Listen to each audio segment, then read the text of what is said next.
बिस्मिल्लाहिर्रहमानिर्रहीम। शुरू करता हूँ अल्लाह के पाक नाम से जो बहुत बड़ा मेहरबान नहायत रहने वाला है। दोस्तों, बहनों, भाइयों, बुजुर्गों, अस्सलाम वालेकुम।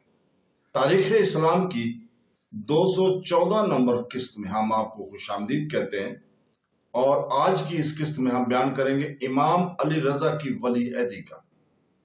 तो दोस्तों, बहनों, भाइयों, मामून और रशीद अगरचे फजल बिन सहल के हाथ में अहलात सुल्ताना से बिल्कुल बेखबर था और फजल बिन सहल जिस तरह चाहता था इंतजाम में सुल्तानत करता था, मगर साथ ही इसको यह भी महसूस नहीं होने पाया था कि मैं नजरबंदों की तरह जिंदगी बसर कर रहा हूं। मामून रशीद को शुरू हुई से सादात और अहले बैत नबवी के साथ बड़ी मोहब्बत और अकीदत थी, जैसा कि ऊपर हम पहले किस्त में हम जिक्र कर चुके हैं। मामून रशीद ने सन 200 हिजरी में आले अब्बास के अक्सर अफराद को अपने पास मोरों में तलब किया और महीनों अपने पास मेहमान रखा, मगर मामून की नजर इंतखाब में कोई कामल अलमियाद ना निकला। आखिर फजल बिन सहल और दूसरे मुहब्बान अहले बैत ने इसकी तवज्जो अली रजा बिन मूसा की तरफ मुनतब कराई और हकीकत यह है कि अली रजा अपनी काबिलियत के एतबार से बनी हाशे में सब पर लायक फैक थे। चुनाचे मामून रशीद ने बिला तामल अपनी लड़की की शादी अली रजा से कर दी और माह रमजान मुबारक सन 201 हिजरी में अली रजा बिन मूसा काजम बिन जाफर सादिक को अपना वली अहद मुकर्रर करके मोतमन अपने भाई को, जो हारून रशीद की वसीयत के मुवाफिक मामून का वली अहद था, वली अहद से माजूल कर दिया। मोतमन की माजूल कर देने की अख्तियार खुद हारून ने मामून को दे दिए थे, लिहाजा मोतमन की माजूली का कोई इल्जाम मामून रशीद पर नहीं लगाया जा सकता। इसके बाद मामून ने स्याह लिबास जो अब्बासियों का शिआर था तर्क करके सफेद लिबास जो अलवियों का शिआर था पहनना शुरू कर दिया। इसकी तकलीद तमाम अहले दरबार ने की। इसके बाद मामून ने अहकाम जारी किए कि तमाम सुल्तानत में बजाय स्याह लिबास के सब्ज लिबास अमाल और अहकाम लश्करी इस्तेमाल करें।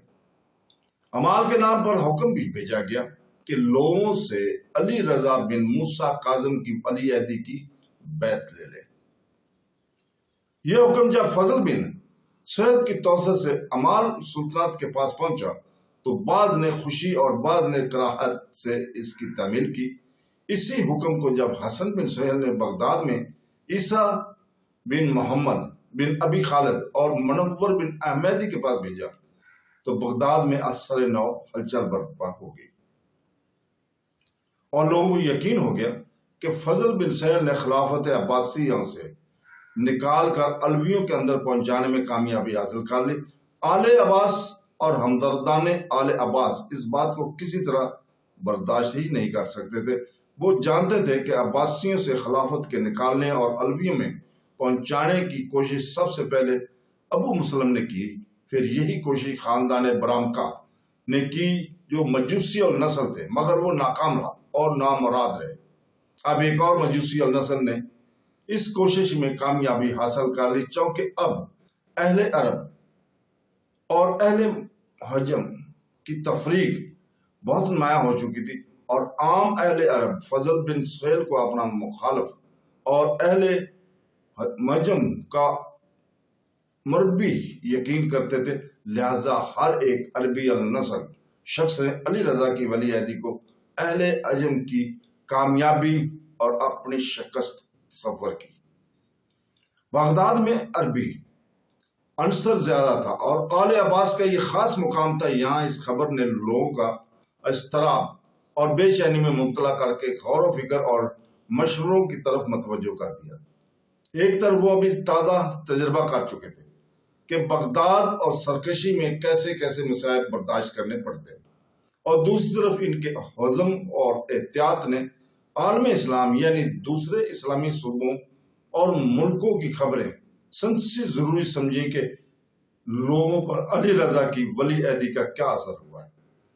बगदाद में यह खबर माह रमजान सन 201 हिजरी में पहुंची थी اور پورے 3 مہینے تک اہل بغداد نے کوئی اقتدام نہیں کیا۔ اس عرصہ میں اس خیال کے اندر کہ خاندان عباسیہ سے نکل کر علویوں میں خلافت نہیں جا سکتی، ایک طاقت پیدا ہوتی گئی۔